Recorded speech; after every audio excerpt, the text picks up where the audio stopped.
kata ulama, orang yang meninggal dunia itu Bu, yang ditungguin cuma 3.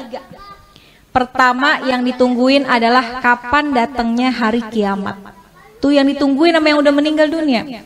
Kalau orang yang meninggal dunia orang soleh, ahli ibadah, sekalipun wafatnya udah puluhan tahun, ratusan tahun, tapi ketika dia di dalam kubur rasanya kayak cepet banget, nggak terasa. Kenapa? Karena Allah berikan hadiah kuburnya menjadi taman-taman surga. Kita berharap kita bisa model kayak begitu.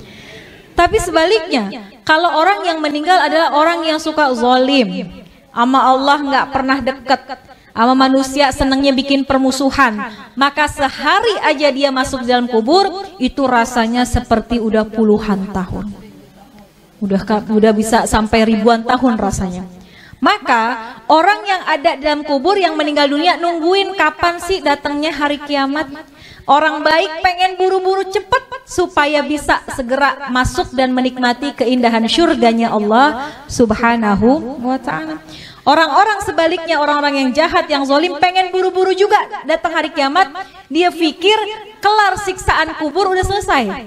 Padahal masih banyak siksaan yang lebih besar, yaitu ketika datangnya hari kiamat. Maka pertama orang yang meninggal nungguin kapan datangnya hari kiamat. Yang kedua, orang yang sudah meninggal kata ulama yang ditungguin kiriman doa dari yang masih hidup. Makanya kalau peringatan haul kayak gini Bu, yang paling girang adalah orang yang dihaulin. Itu dalam kitab Ruh digambarkan, orang yang dikirimin hadiah, ya, Fatihah aja, bahkan sekedar doa dari orang yang masih hidup kepada orang yang sudah meninggal dunia, di dalam kubur hatinya girang luar biasa, bahagia luar biasa, sampai penghuni kubur samping-sampingnya pada ngeliatin Bu, kayak orang lagi di pesantren, ditengokin sama orang tuanya dibawain makanan, kan teman-temannya pada ngeliatin tuh ya. Itu sama ceritanya seperti apa yang ada dalam kubur. Kalau orang tua kita dikirimin Fatihah, dikirimin doa sama anaknya, maka girang banget hati orang tua kita. Tuh penghuni kubur lainnya pada ngintip, kalau bahasa kita dikirimin apaan sih gitu ya. Maka mereka sangat menunggu kiriman doa daripada keluarganya yang masih hidup di dunia.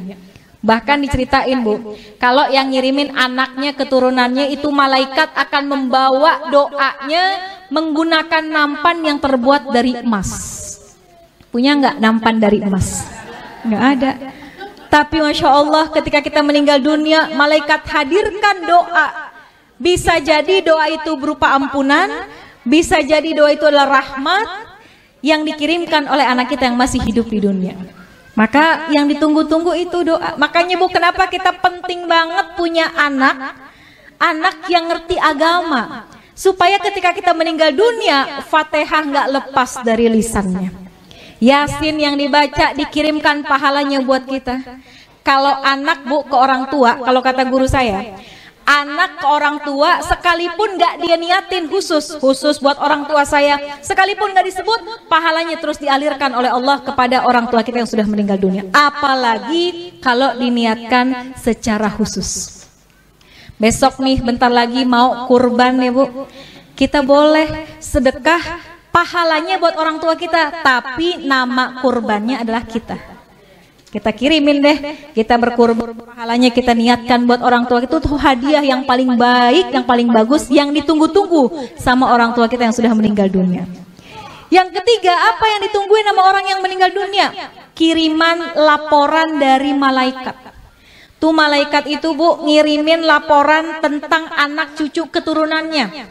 Kalau anak-anaknya pada soleh, soleha, pada ahli ibadah, orang tua kita girang di dalam kuburnya. Ya Allah, girang hatinya. Tapi kalau yang disampaikan oleh malaikat, anak-anaknya pada berantem, anak-anaknya ninggalin sholat, anak-anaknya pada nggak akur satu sama lain, itu juga berita itu akan sampai kepada orang tua kita.